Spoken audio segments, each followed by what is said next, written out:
Qui était Joseph Jenkins Roberts? Voix off disclaimer. Cette vidéo est réalisée dans un but éducatif, culturel et informatif. Elle rend hommage à Joseph Jenkins Roberts, premier président du Libéria, et partage des connaissances sur son parcours, ses idées et son héritage. Les images et extraits utilisés le sont dans le respect du droit de citation et sans aucune intention de nuire.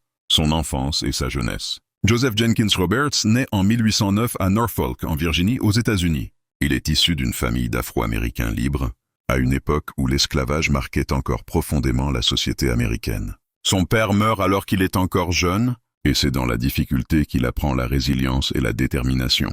Dès son enfance, il montre un goût pour l'étude et un sens aigu de la justice. Départ pour l'Afrique. En 1829, à l'âge de 20 ans, Roberts décide d'émigrer au Libéria, une colonie fondée par l'American Colonization Society, ACS. L'ACS encourageait l'installation d'Afro-Américains libres en Afrique, avec l'idée de leur donner une patrie, loin des discriminations des États-Unis. Roberts et sa famille rejoignent ainsi la côte ouest africaine, sur des terres habitées par des peuples autochtones africains. Là, il poursuit ses études et devient rapidement un homme respecté par sa communauté.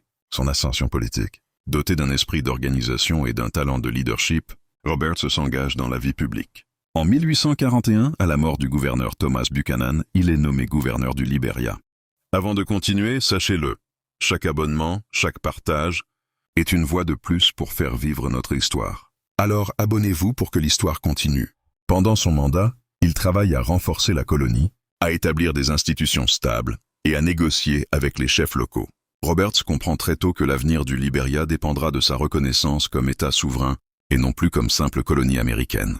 L'indépendance du Libéria en 1847, sous son influence et celle d'autres leaders, le Libéria proclame son indépendance. Une constitution est rédigée, inspirée de celle des États-Unis, et le Libéria devient la première république indépendante d'Afrique moderne. La même année, Joseph Jenkins Roberts est élu premier président du Libéria. Il incarne ainsi le rôle de père fondateur du pays. Ses réalisations. En tant que président, Roberts se consacre à plusieurs missions. Renforcer les institutions politiques du jeune État. Négocier la reconnaissance internationale. Dès 1848, la Grande-Bretagne reconnaît le Libéria, suivi par la France et d'autres puissances européennes. Développer le commerce entre le Libéria et le reste du monde.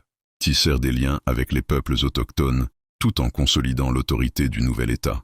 Il est réélu plusieurs fois et reste président jusqu'en 1856, puis revient au pouvoir pour un dernier mandat en 1872, les défis et tensions.